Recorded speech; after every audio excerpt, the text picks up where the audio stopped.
태초에 하나님이 천지를 창조하시니라. 성경이 가장 우리에게 하고 싶은 말이 뭐냐면 이거예요.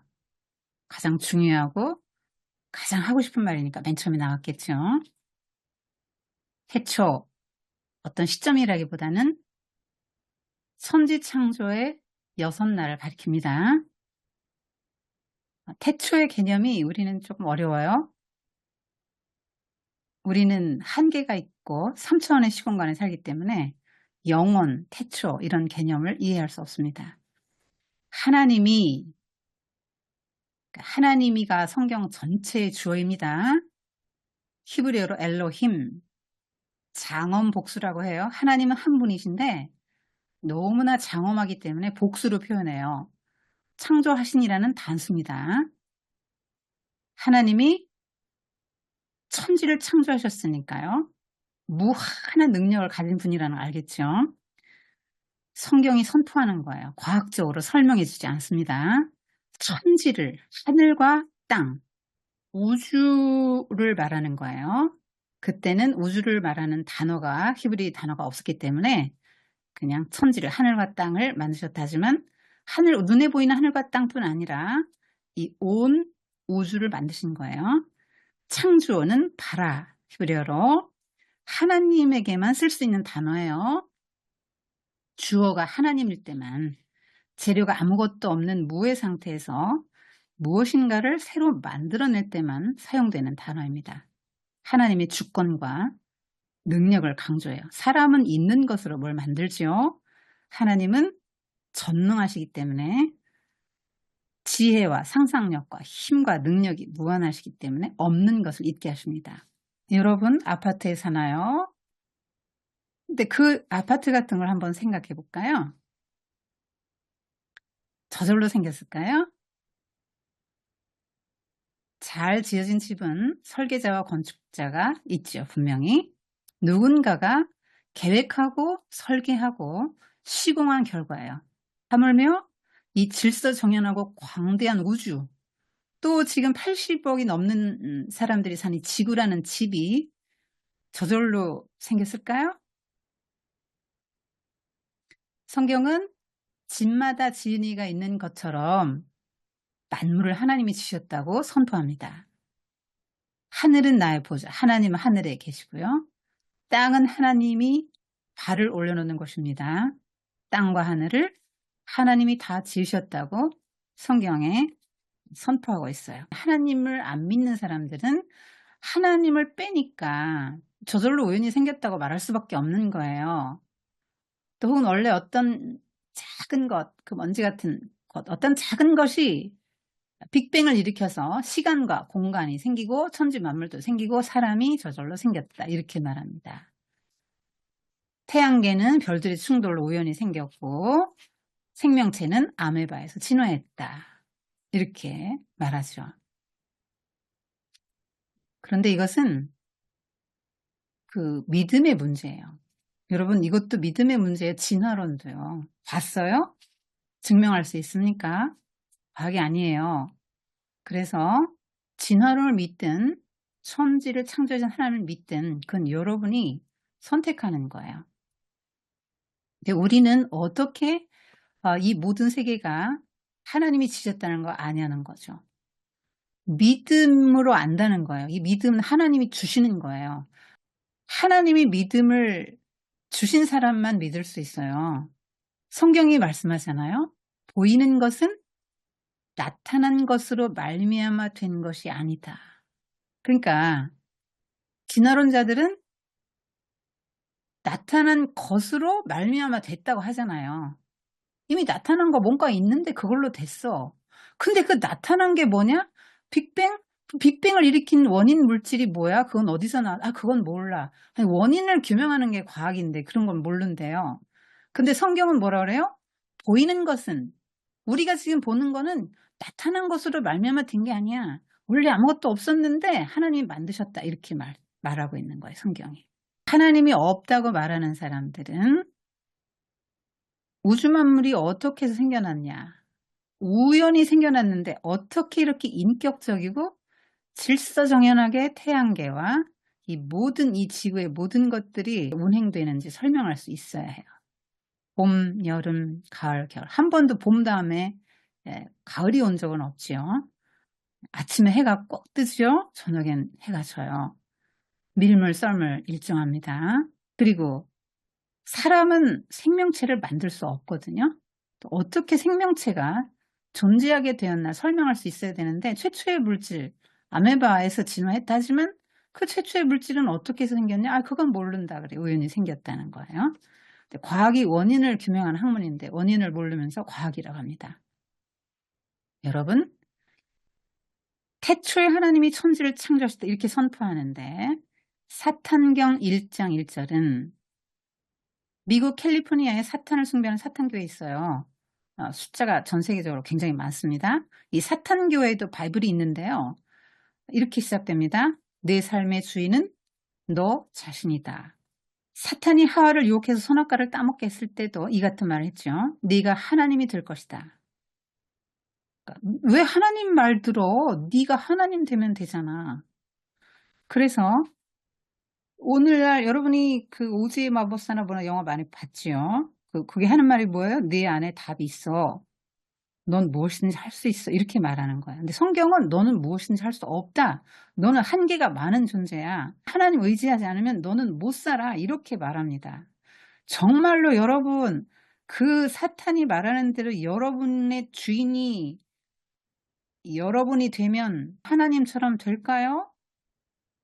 그럼 여러분이 전지전능해야 되는데 얼마나 무지하고 무능하고 한계가 많아요. 여러분 머리 좋아요? 천재입니까? 여러분 능력이 무한합니까? 여러분 자야 되잖아요. 배고프면 먹어야 되고요.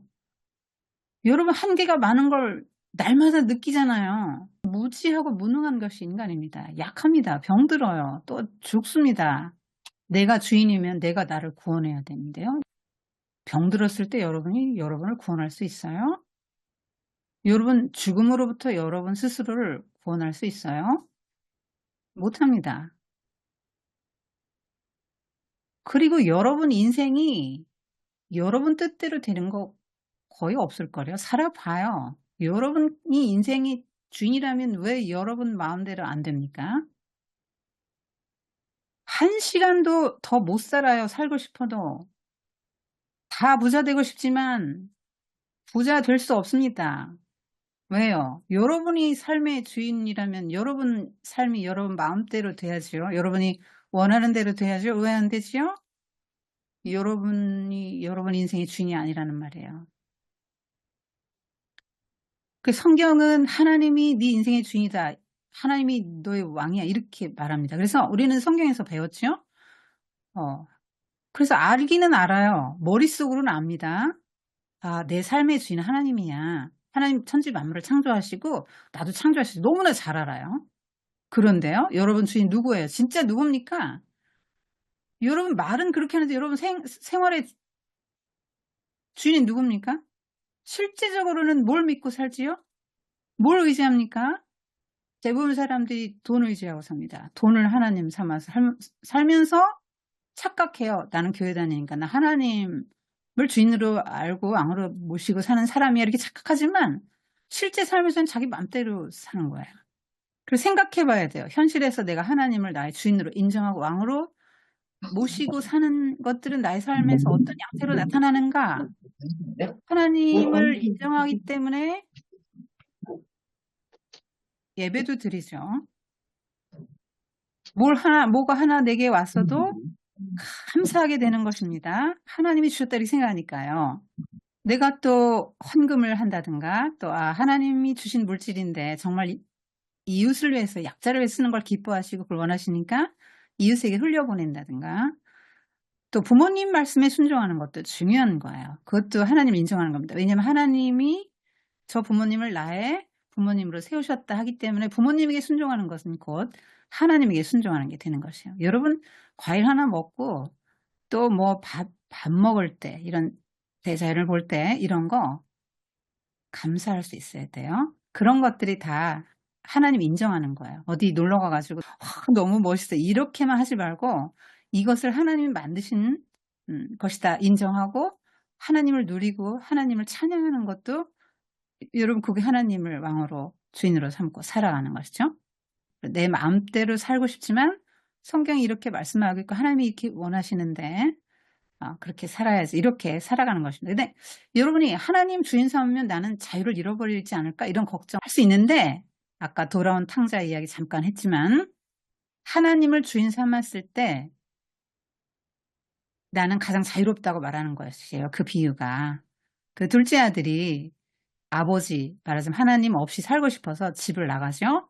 그 얘기는 뭐냐면 하나님 없는 삶, 내가 주인이 된 삶을 살아봤는데 결국은 주인이 되고 더 잘 살고 행복한 게 아니라 종살이하고 더 궁핍해지고 더 곤고해지고 죽음 직전에까지 가게 되잖아요.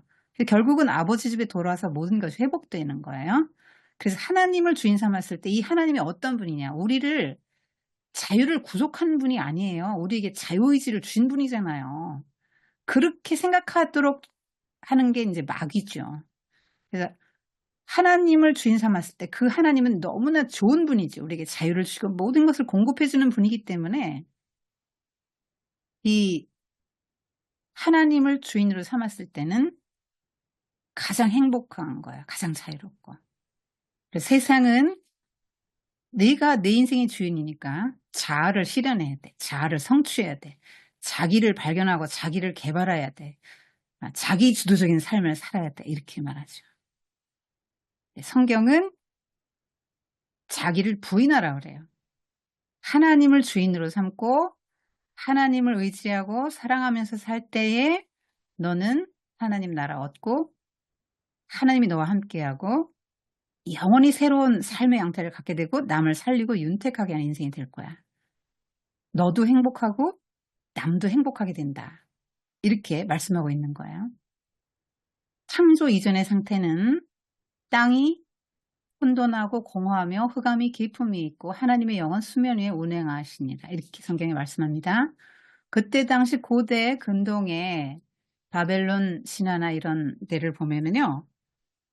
그 혼돈의 신 티아맛, 뭐 바벨론의 신 마르둑이 혼돈의 여신 티아맛을 물리치고 우주를 창조했다. 티아맛의 시체가 두 조각이 나서 하늘이 하나는 하늘이 되고 하나는 땅이 됐다.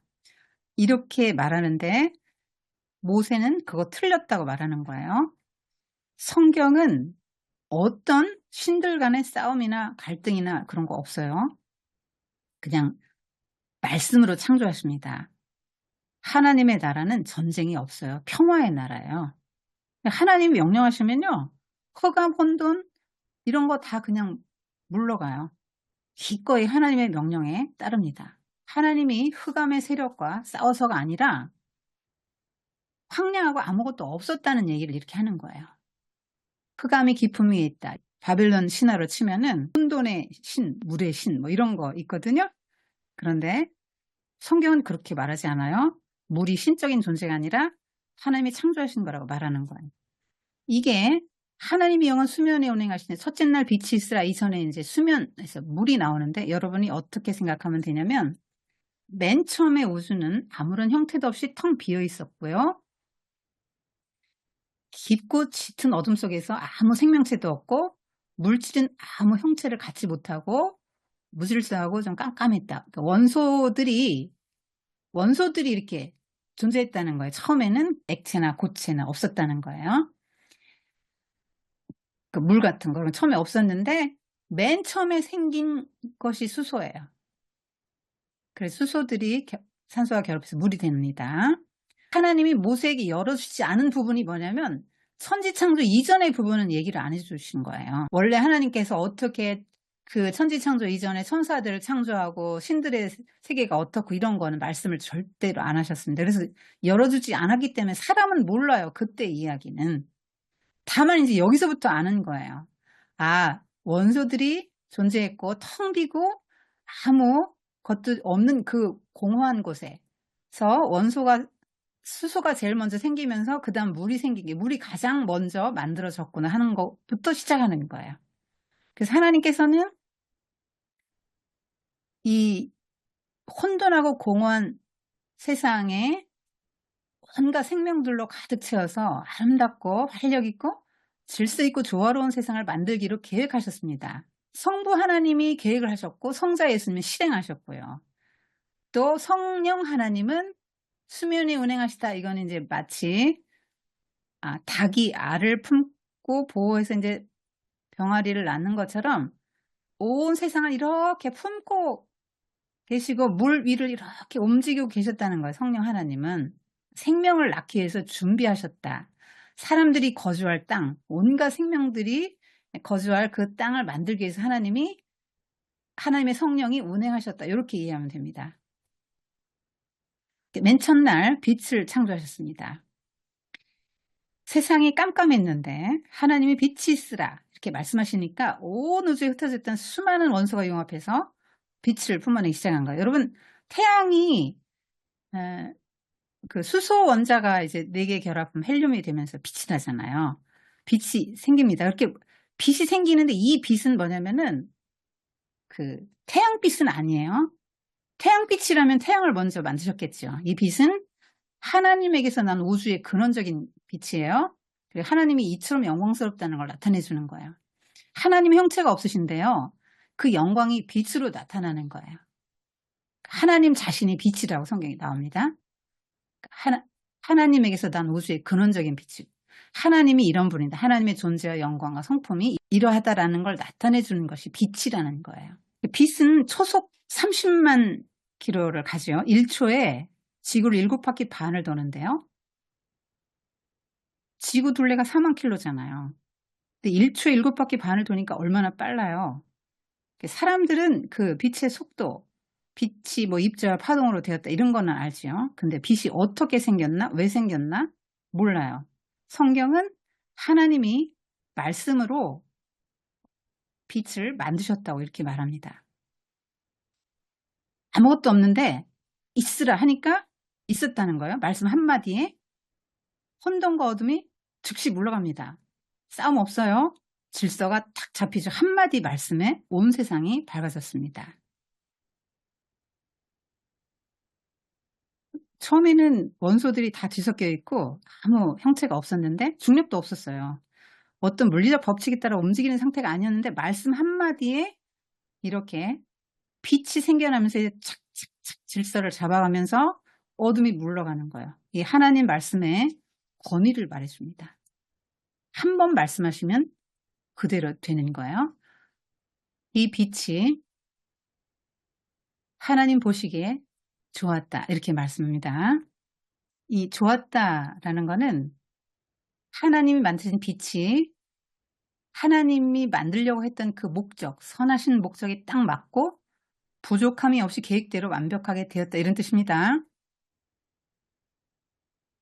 주님은 창조하신 후에 빛과 어둠을 가르셨어요. 빛을 만드시고 빛만 계속 있게 하지 않으시고 사람들이 밤에 쉬고 자게 하셨죠. 피조물의 한계를 말해주는 거예요. 저녁이 지나 아침이 되니 이는 첫째 날이니라. 좀 이상하지 않아요? 아침부터 하루가 시작되죠. 어떻게 저녁부터 시작되나요? 이스라엘 사람들은 저녁부터 하루를 시작해요. 근데 왜 그렇게 저녁부터 하루를 시작하냐면 창세기 1장 보고 그렇게 하는 거예요. 저녁의 어둠이 아침에 빛으로 싹 없어졌을 때 첫날이 끝나고 창조 작업이 하나 끝난다는 거예요. 그리고 상황이 어떻게 됩니까? 어둠에서 빛으로 변화되죠. 그러니까 여러분 여기서 넷째 날 태양계가 이루어졌잖아요. 그렇기 때문에 하루 저녁이 되고 아침이 된 이는 첫째 날이니 할 때 그 날이 24시간 하루라고 생각하면 안 됩니다. 하나님의 하루예요. 과학책이 아니라 그랬죠. 사람들이 말하고 이해할 수 있는 단어로 말한 거예요. 하루가 지났다 할 때 이스라엘 사람들은 다 알아들었단 말이에요. 성경을 문자적으로 해석하면 안 됩니다. 예를 들어서 하나님께서 이름을 지어주셨잖아요. 그럼 하나님이 말씀하시고 명령하시고 이름 하나님이 입술이 있고 눈이 있고 성대가 있으셔 이렇게 생각해야 됩니까? 그렇지 않지요. 사람이 이해할 수 있도록 표현한 거예요. 우리가 그 태국어의 역사를 알 수 없다고 그랬죠. 우리는 한계가 있기 때문에. 이런 날이라는 유한한 언어를 쓰지 않으면 표현할 길이 없는 거예요. 사람이. 그래서 그렇게 표현한 것입니다. 중요한 포인트는 뭐냐면 하나님이 우주 만물과 나를 창조하셨다. 그분이 나의 주인이다. 하나님 말씀으로 천지를 창조하셨다. 이 빛을 창조하시고 우리를 생명을 존재케 하시는 분 하나님이다. 이거를 인정하라는 거예요. 그렇게 말하고 싶은 거예요. 그래서 중요한 방향이 있는데 혼돈과 공허와 흑암 이것이 빛으로 나오지 방향이. 그 다음에 무질서하고 하던 그 세상이 질서로 나아가고요. 그죠? 예, 그러니까 어둠에서 빛으로 갑니다. 그리고 저녁이 되면 아침이 되니 이는 첫째 날일 때 저녁에서 아침으로 가죠. 여러분 이게 성경이 말하는 방향인데요. 아까 말했죠. 바벨론의 포로로 끌려갔을 때 그 사람들이 창세기를 그때 개작했다 그랬죠. 가필했다 이 말이에요. 조금 더 했다 이 말이에요. 그래서 현재의 창세기가 되었었는데요. 그때 바벨론에 끌려간 이스라엘 사람들 입장 한번 생각해 봐요. 암담하겠죠? 나라도 잃고 성전도 없고 다시 회복되리라는 소망도 없어요. 그런데 이들이 딱 붙잡은 게 뭐예요? 하나님이 우리를 창조하셨다. 우리 민족을 선택하셨다. 그렇기 때문에 하나님은 우리를 다시 재창조하실 거고 우리 민족을 일으키실 거고 회복시키실 거고 반드시 우리를 사용하실 것이다. 우리 나라의 미래는 하나님 손에 달려있다. 그리고 하나님은 반드시 우리를 회복시키실 것이다 하는 거를 이들이 믿었단 말이에요. 그래서 이 창세기 기사를 개작하면서 그들이 창조의 하나님을 붙들었던 거예요. 그러니까 여러분의 인생이 살다 보면 정말 깜깜하게 느껴질 때가 있어요. 아무 소망이 없을 때가 있을 거예요. 그때 창조주 하나님을 기억해야 돼요. 하나님은 우리 인생을 흑암으로 끝내지 않으십니다. 빛과 그 다음에 무질서로 끝내지 않고 질서, 흑암으로 끝내지 않고 빛을 주시고요. 텅 비고 공허한 세상을 가득 채워주십니다. 그게 하나님이에요.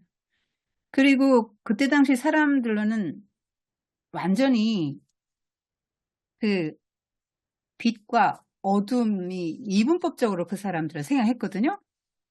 그런데 빛과 어둠이 완전히 다른 세력이고요. 빛이 어둠의 세력을 완전히 정복하는 걸로 이렇게 고대 근동 사람들은 생각했지만 하나님은 그렇게 하지 않으시죠. 빛을 만들고도 어둠을 딱 제한하셨을 뿐이죠. 어둠도 품으십니다. 빛과 어둠이 공존하게 하시죠. 그리고 동정하게 하루를 구성하게 하십니다. 어둠도 하나님이 창조하셨어요. 나는 빛도 짓고 어둠도 창조한다. 이렇게 말씀하셨습니다. 하나님은 어둠을 소재로 해서 새로운 세계를 창조하시면서 하나님이 어떤 분인가를 드러내시는 거예요. 그래서 이 방향을 여러분이 기억해야 돼요. 굉장히 중요한 시사점을 주는 것입니다. 근데 이 세상을 누가 만들었냐? 태초에 말씀이 계셨어요? 여러분 조금 어려워요. 잘 들어보세요. 여러분 말하죠. 선생님도 지금 말하고 있어요. 선생님이 있기 때문에 선생님은 말하는 거예요. 선생님과 말은 같은 거예요. 선생님이 말을 했으면 그건 선생님이에요. 바로 그 말은. 네. 우리 인간이 왜 말을 하냐? 하나님이 말씀하시는 분이라 말하는 거예요. 하나님은 말씀하시는 하나님인데 원래부터 하나님 말씀하셔요. 하나님 계실 때부터 하나님 말씀하시는 분이세요. 그러니까 사람도 있을 때부터 말하잖아요. 말씀이 하나님과 함께 계셨어요. 이해 가죠? 여기까지는. 근데 그 말씀은 곧 하나님이에요. 여러분 말은 곧 여러분이라고요. 근데 그가 예수 그리스도 하나님의 아들 성부 하나님의 아들 성자 예수님이 태초에 성부 하나님과 함께 계셨어요. 만물이 그로 말미암아 지은 바 되었고 지은 것이 하나도 그가 없이는 된 것이 없는 일을 할 때 이 그는 예수님입니다. 말씀이 계셨는데 그 말씀이 하나님 아버지와 함께 계셨고요. 하나님 속에 하나님이 하시는 그 말씀이 바로 예수님이라는 거예요. 그 말씀이 형체를 가지고 나온 게 예수님이라는 거예요. 그러니까 여러분 안에 말이 있죠. 선생님 안에 말이 있어요. 그 말이 형체를 가지고 나온 게 예수님이라고 말하는 거예요.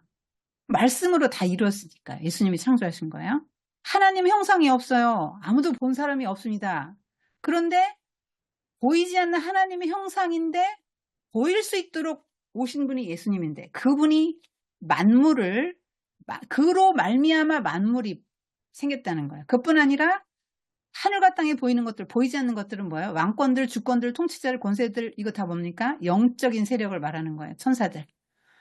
다 예수님으로 말미암았다. 그를 위하여 창조되었다. 만물보다 먼저 계셨다. 이렇게 성경이 예수님에 대해서 말하고 있어요. 만물이 그로 말미암아 지은 바 되었고 지은 것이 하나도 그가 없이는 된 것이 없다. 성경은 만물의 창조자가 예수님이라고 말씀합니다. 근데 그 안에 생명이 있었대요. 생명은 사람들의 빛인데요. 빛이 어두면 비치고 이 세상에 왔는데 어둠, 세상 사람들이 그분이 빛인 걸 깨닫지 못했습니다. 예수님 그래서 못 박아 죽였잖아요. 그래서 계시록에서도 항상 하나님을 찬양합니다. 영광과 존귀와 권능을 받게 합당하십니다. 왜요? 만물을 지으셨기 때문에. 천지 창조를 하시고 사람을 창조하신 모든 영적 세력을 창조하신 그분은 모든 것에 뛰어나시잖아요. 최고의 지위에 계신 분이죠. 절대 권위자이십니다. 영광과 존귀와 권능을 받기에 합당하십니다. 근데 예수님이 빛이라고 말씀하고 있어요. 예수님이 직접 말씀하셨습니다. 나는 세상의 빛이다. 나를 따르면 생명의 빛을 얻는다. 어둠에 다니지 않을 것이다. 예수님이 어떻게 생명의 빛이에요? 어떻게 예수님이 생명이에요? 어떻게 예수님이 빛이라고 이해가 됩니까, 여러분? 자, 성경은 인간은 원래 범죄했기 때문에 하나님을 모르고 흑암 가운데서 태어난다고 말하고 있어요. 그래서 아무것도 못 봐요. 그걸 몰라봅니다. 빛이 있어야 뭘 볼 거 아니에요. 그때 깜깜하니까 아무것도 못 봐요. 하나님이 누군지도 모르고 인생이 뭐 왜 태어났는지 어떻게 살아야 되는지 무엇이 진리인지 아무것도 모릅니다. 다 그래서 죽어서 태어나는 거예요. 아무리 예쁜 사람도요. 아무리 건강한 사람도요. 아무리 높은 사람도요. 다 죽은 사람이에요.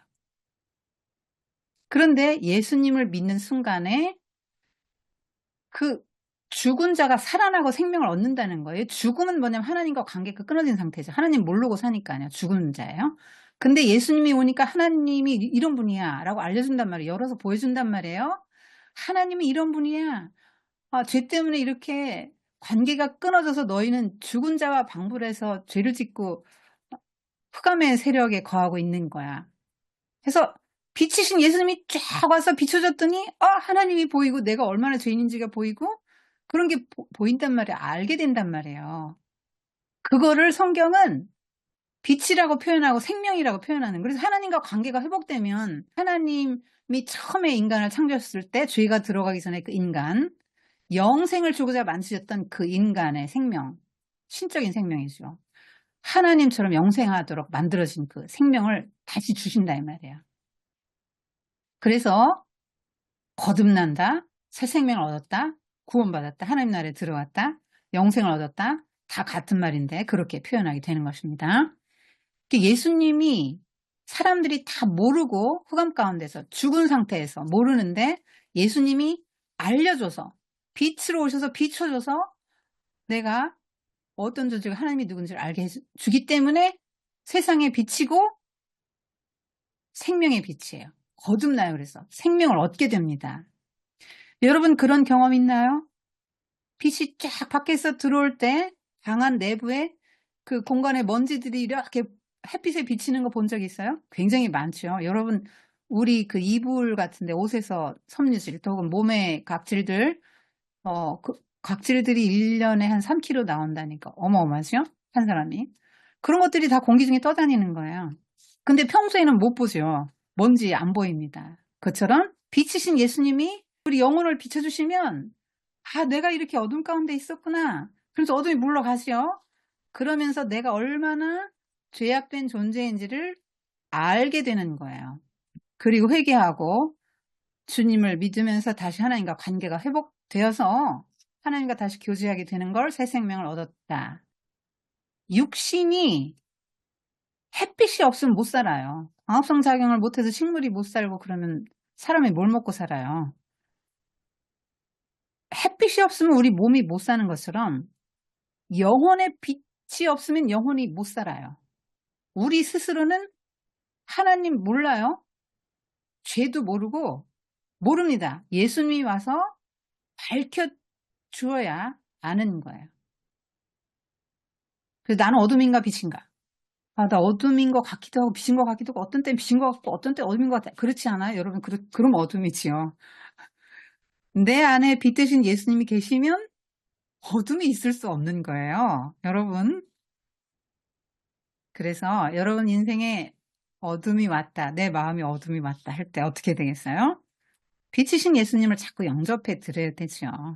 그래서 예수님 말씀 가운데 거할 때 그 빛이 어둠을 몰아내는 거예요. 다르리 방법이 없어요. 여러분이 뭐 영적으로 어떤 뭐 어려움, 뭐 공고함을 겪거나 세상의 삶을 실패하거나 좌절하거나 절망하고 어떤 뭐 열등감이나 죄책감이나 뭐 이런 것이 무엇으로 그것이 없어집니까? 여러분 인생의 노력으로 되겠습니까? 예수님께서 들어오실 때 이런 것들이 없어지고 내 안에 있는 흑암이 사라지면서 착착착 질서를 잡아가고 공허함이 채워지고 추하고 더러운 이게 내가 이런 존재였어? 그럼 난 이런 거 원하지 않아. 그런데 깨끗하게 되지 않겠어요?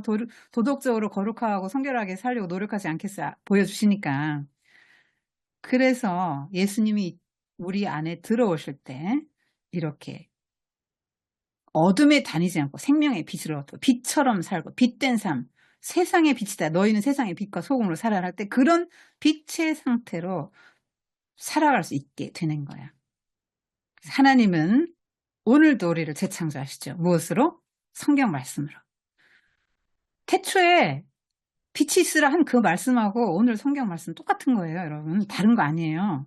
그래서 여러분이 성경을 대할 때 이것이 나를 재창조할 수 있는 말씀이다. 그렇게 알아야 돼요. 창조. 이 온 세상에 아무것도 없는데 어떤 형체도 보이는 것도 없고 그랬는데 만드시고 채우셨죠? 하나님의 창조예요. 그럼 재창조는 뭐예요? 인생은 저절로 그냥 우연히 태어난 거야. 인생의 목적도 가치도 그냥 뭐 네가 하고 싶은 대로 살면 되는 거야. 네가 주인데 너 하고 싶어. 너 원하는 걸 해. 네가 행복하면 되지. 이렇게 가르치죠. 그런데 그렇게 살지 않고 내가 인생의 목적 하나님이 나를 이렇게 이걸 위해서 지으셨구나. 인생의 목적과 가치를 깨닫는 거예요. 그러면서 질서가 잡혀요. 재창조되면 새 생명을 얻으면 예수님이 내 속에 들어오시면 그렇게 되는 겁니다. 그 예수님이 나는 생명의 떡이다. 나는 살아있는 떡이다. 인자의 살과 피가 영생을 주는 양식이 될 것이다 고 십자가에서 살을 찢어주셨잖아요. 그래서 예수님을 믿으면 생명을 얻는 거예요. 그런데 만약에 이 세상의 빛이고 생명의 빛인 예수님이 없다면, 여러분 안에 없다면, 그럼 여러분 어떻게 살아요? 여전히 어둠에 다니면서 헤매는 거예요. 허물과 죄로 죽은 채로 있는 거, 생명이 없는 상태란 말이에요. 어둠 가운데서 살아간다고 헤매면서 방황하면서 무엇이 진리인지 알지 못하고 어떻게 살아야 될지 알지 못하고 방황하면서 살게 된 인생이 되는 거예요. 이게 원래 우리 상태예요. 근데 그리스도와 함께 우리를 살리셨다 이렇게 말합니다. 근데 아들이 있는가? 여러분 중요한 기준점을 성경이 말해주고 있습니다. 내 안에 생명이 있나? 나는 새 생명을 얻은 자인가? 아닌가? 뭘로 알아요? 내 안에 그리스도가 있냐 이 말이에요. 내 안에 그리스도가 있는가? 빛 되신 그분이 있는가? 생명의 빛 되신 그분이 있는가? 내 안에 있는가? 없는가? 예수님이 직접 말씀하셨습니다. 예수님 말씀을 듣고 예수님을 보내신 하나님을 믿으면 영생을 얻었고 심판에 이르지 않고 사망의 생명을 옮겼다. 생명을 얻게 된다고 말하는 거예요. 여러분이 아무리 예쁘고 건강하고 똑똑해도 죽은 자란 말이에요. 예수님 안 믿으면. 예수님이 여러분의 마음속에 계시지 않으면 죽은 자란 말이에요. 예수님은 생명을 얻게 하기 위해서 왔다 이렇게 말씀하셨죠. 그러면서 제자들에게 빛이 아직 잠시 동안 있어. 빛이 있을 동안에 다니 어둠에 붙잡히지 않게 하라. 어둠에 다니는 자는 가는 곳을 알지 못하느니라. 너에게 아직 빛이 있을 동안에 빛을 믿으라. 그런 빛의 아들이 되리라. 이렇게 말씀합니다. 예수님이 빛이라고 계속 말씀하시는 거예요. 그래서 예수님 믿으면 빛의 아들이 돼요. 여러분이 성경에 어둠에서 빛으로 간 사례가 나오죠. 이게 헤롯 아그리빠 왕에게 사도 바울이 간증하는 장면인데요. 내가 다메섹 도상으로 제사장들의 공물 가지고 예수 믿는 사람들 다 잡아 가두어야지 이렇게 하고 아주 살기가 등등해서 막 달려가고 있었거든요. 말을 타고. 그런데 정오예요. 정오면 해가 가장 밝을 때죠. 근데 하늘에서 해보다 더 밝은 빛이 나왔어요. 그러니까 태양빛이 아니에요. 아까 처음에 빛이 있으라 하셨을 때 그 근원적인 빛, 해보다 더 밝은 빛이 누구죠? 예수님이에요. 예수님의 빛이에요. 예수님의 영광이에요. 부활하신 예수님을 이렇게 표현한 거예요. 해보다 더 밝은 빛이 나와서 나와 내 동행들을 둘러 비추는데요. 사울만 음성을 듣고요. 동행은 음성을 못 듣습니다. 그런데 이 빛이 너무 강렬해서 3일 동안 눈이 멀어요. 눈을 뜨긴 떴는데 못 봐요. 맹인이 됐습니다. 사람들의 손에 끌려서 들어갑니다. 그런데 하나님께서 아나니아에게 이렇게 말씀하시죠. 저기 사울이 기도하고 있다. 가서 그에게 안수해서 그 눈을 뜨게 하라. 그러니까 아나니아가 깜짝 놀랍니다. 아니 그 사울이라는 사람은 우리를 예수 믿는 사람들 다 박해하던 사람 아니에요? 그렇게 말하죠. 근데 난 그 사람에게 못 가요 이 말이에요. 그랬더니 아니다. 그는 이방인들을 위해서 택한 나의 그릇이다. 예수님이 알려주십니다. 가서 기도해 주래요. 그래서 아나니아라는 사람이 가서 형제 사울아 하고 딱 안수 머리에 손 얹는 순간 예수께서 나를 보내어 너로 다시 보게 하신다니까 사울의 눈에서 비늘 같은 것이 벗어서 다시 보게 됐습니다. 그래서 사울은 새 사람이 된 거예요. 그러니까 예전의 관점이 아니라 새로운 관점을 갖고 예수님을 만났잖아요. 부활하신 예수님을. 비늘 같은 것이 벗어졌다. 그래서 전에는 어두웠어요. 왜 어두웠어요? 멀쩡하니 잘 봤잖아요. 공부 엄청 많이 한 사람이에요, 사울이. 그런데 왜 이 어둠의 세계에 있는 사람입니까? 하나님을 모르고 예수님을 모르고 진리를 모르니까요. 어두움의 세계에 있는 거죠. 그런데 비늘 같은 것이 벗어지니까 이제는 예수님이 누구고 하나님 나라가 뭔지를 다 볼 수 있게 된 거죠. 빛의 세계로 들어온 거예요. 선생님이 전에 한 사람을 전도했는데 그 사람은 항상 마음이 우울해서 맨날 커튼 닫아놓고 어둡게 컴컴하게 그렇게 살고 그랬던 사람이에요. 근데 이 사람이 하루는 막 저를 보고 기뻐하면서 말해요. 기도하는데 하나님이 하나의 환상처럼 보여주셨다. 내 눈에서 까만 커튼 같은 게 쫙 이렇게 열리는 이게 커튼이 쫙 열리는 거를 자기가 봤다 이거예요. 그래서 그 사람이 얼마나 예수님을 잘 믿는 사람이 됐는지 몰라요. 정말로 어둠에서 빛으로 이것이 성경이 말하는 방향이에요. 여러분이 추구해야 될 방향입니다. 성경은 그가 우리를 흑암의 권세에서 건져내사 그 사랑의 빛 아들의 빛의 나라로 옮기셨다고 말씀합니다. 우리는 예수님을 믿는 사람이죠. 더 이상 흑암의 권세, 사탄의 권세에 억눌려서 두려워하면서 불안해하면서 염려하면서 실망하고 좌절하고 고통 속에서 사는 게 아니에요. 예수님이 우리 주인이십니다. 이거 인정하고 고백하면서 살아야 합니다.